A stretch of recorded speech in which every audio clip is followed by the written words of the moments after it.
요즘 문 앞에 이 택배가 보인다면 절대 열어보아선 안 됩니다. 그리고 절대 연락해서도 안 됩니다. 요즘 네티즌들 사이에서 이 택배를 이용한 신종 보이스피싱 수법이 큰 화제가 되고 있는데요. 전화나 문자를 통한 수법보다 더 악랄하고 치밀해서 당하는 사람들이 많다고 합니다. 아니 이제는 하다 택배를 보내면서까지 개인정보와 통장 속 돈을 빼내간다는 건데요. 더 무서운 건 마약 범죄에 이용하기까지 한다는 겁니다. 와, 이거 당하면 진짜 큰일 나겠는데요. 도대체 어떤 택배를 주의해야 하는지, 당했을 땐 어떻게 대처를 해야 하는지 확실하게 알려드리겠습니다. 시니어 전성시대 지금 시작합니다.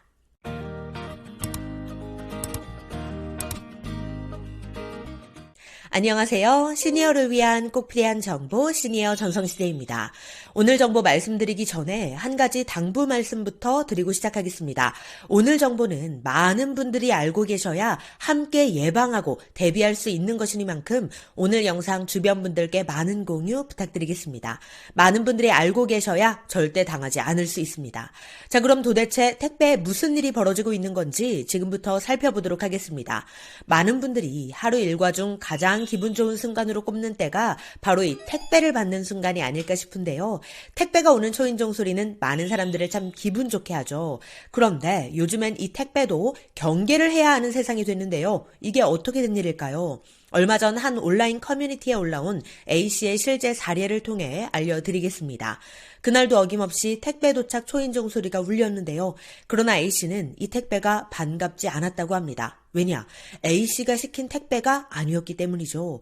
심지어 이렇게 주문하지도 않은 택배가 도착한 건 이번이 처음이 아니라고 하는데요. 이전에도 여러 차례 주문하지도 않은 택배가 도착해서 의아했던 적이 한두 번이 아니라고 합니다. 처음에는 누군가 주소를 잘못 적어서 보낸 단순 실수일 거라고 생각했는데요. 이게 한 번, 두 번 반복이 되다 보니 이거 뭔가 문제가 있다, 누군가 의도한 것 같다 라고 생각을 하게 된 것이죠. 그런데 도대체 누가 무엇 때문에 이런 택배를 보내는 걸까요? A씨는 그 이유도 알 수가 없고 심지어 본인 물건이 아니니까 뜯어볼 수도 없어서 안에 뭐가 들어있는 건지 알 수조차 없는 상황이라고 합니다. 이거 참 찝찝한데요. 나한테 잘못 온 택배를 함부로 뜯어봤다간 점유이탈물 횡령죄에 해당할 수도 있기 때문에 마음대로 뜯어볼 수도 없는 거죠. 그런데 만약 우리 시니어님들이 이런 상황이라면 어떻게 하실 건가요? 내가 주문하지도 않은 택배가 내 집 앞에 도착한다면 어떻게 하실 건가요? 아마 많은 분들께서 택배를 보낸 사람, 즉 발송인에게 전화를 걸어서 확인해보면 되는 거 아니냐, 이렇게 생각하실 텐데요. 물론 이런 택배는 가지고 있기도 찜찜하고 그렇다고 집 앞에 계속 두기도 찜찜하니까 차라리 발신인에게 전화를 해서 현재 상황을 알리고 문제를 해결하는 게 낫지 않나, 이렇게 생각하실 겁니다. 저도 이 사건을 알기 전엔 그렇게 생각을 했었으니까요. 그런데 이게 다 함정이었습니다. 이 의문의 택배가 바로 이러한 사람의 심리를 노린 신종 보이스피싱 수법이기 때문인데요. 아니, 잘못 보내진 택배가 신종 보이스피싱 수법일 거라고 누가 상상이나 했을까요? 그런데 이게 바로 이러한 허점을 노리고 파고든 아주 악랄한 범죄 수법이라는 거죠. 보이스피싱범은 이러한 택배를 보내놓고 전화가 오기만을 기다리고 있다고 하는데요. 수령인이 택배 잘못 보내신 것 같은데요 하면서 발신인, 즉 보이스피싱범에게 직접 연락하기만을 기다린다는 겁니다. 즉 발신인 연락처가 보이스피싱범과 통하는 연락처였던 것이죠. 제 발로 보이스피싱범에게 전화를 하는 꼴이 되는 겁니다. 이렇게 전화를 하게 되면 보이스피싱범이 얻게 되는 게 있죠. 그건 바로 수령인의 개인정보인데요. 수령인이 여자인지 남자인지를 아는 것부터 시작해서 수령인의 전화번호, 집 주소 등과 같은 여러 개인정보를 손쉽게 얻어낼 수 있는데요. 심지어 목소리를 통해 대략적인 연령대까지 파악이 가능하다는 위험성이 있습니다. 이러한 수법은 단순 보이스피싱뿐만 아니라 스토킹, 성범죄, 절도 등에도 악용될 수 있다고 하는데요. 일단 주소만 알고 있는 상황에서 택배를 보낸 다음 수령인이 발신인 번호로 전화를 하게끔 유도해 수령인의 여러 개인정보를 탈취하는 악랄한 수법인 거죠.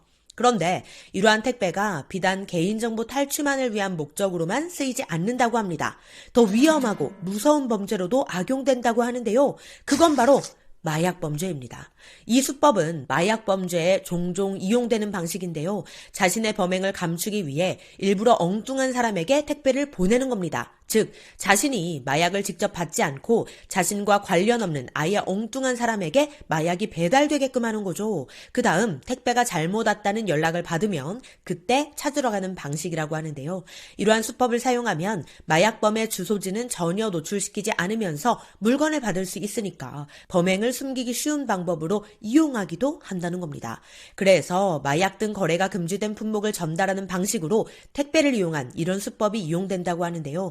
심지어 현금이나 신용카드도 이렇게 제3자를 거쳐서 받는 방식으로 악용되는데 이러한 택배를 주인에게 돌려준다고 돌려줬다가 오히려 범죄에 휘말릴 위험성도 있다고 합니다. 왜냐? 보이스피싱 전달책으로 활용하는 경우도 있기 때문인데요. 나도 모르는 사이 범죄에 연루될 가능성이 있기 때문에 정말 조심해야 한다고 전문가들은 당부하고 있습니다. 그런데 지금 이런 생각 드실 겁니다. 이렇게 잘못 온 택배를 그냥 두고 있기도 찝찝하고 주인을 찾아준다고 전화를 하기도 찝찝하고 이러지도 못하고 저러지도 못하고 어쩌라는 거냐. 그런데 방법은 있었습니다. 그건 바로 택배 회사로 전화를 하는 건데요. 보낸 사람, 즉 발송인에게 전화를 하면 개인정보 유출이나 범죄에 노출될 위험이 있으니 보낸 사람 번호로 전화를 하지 말고 택배사로 직접 전화를 하라는 거죠. 그 다음 5배송 반품 신청을 하시면 됩니다. 택배사에 잘못 배송된 택배의 송장번호를 알려준 다음 5배송 반품 신청을 하는 방법도 있다고 하니 이것 꼭 기억해 두셨다가 비슷한 상황이 닥쳤을 때 활용해 보시기 바랍니다. 네, 오늘은 택배를 이용한 신종 범죄 수법에 대해 알려드렸는데요. 요즘 범죄 수법이 나날이 진화하고 있어 참 걱정이 됩니다. 이럴 때일수록 중요한 건 해당 정보를 미리 알고 대비하는 것이겠죠. 주변 분들께도 오늘 영상 많이 공유해 주셔서 이런 범죄에 당하지 않도록 많이 알려주시길 바라겠습니다. 그럼 오늘도 편안한 하루 보내세요. 감사합니다.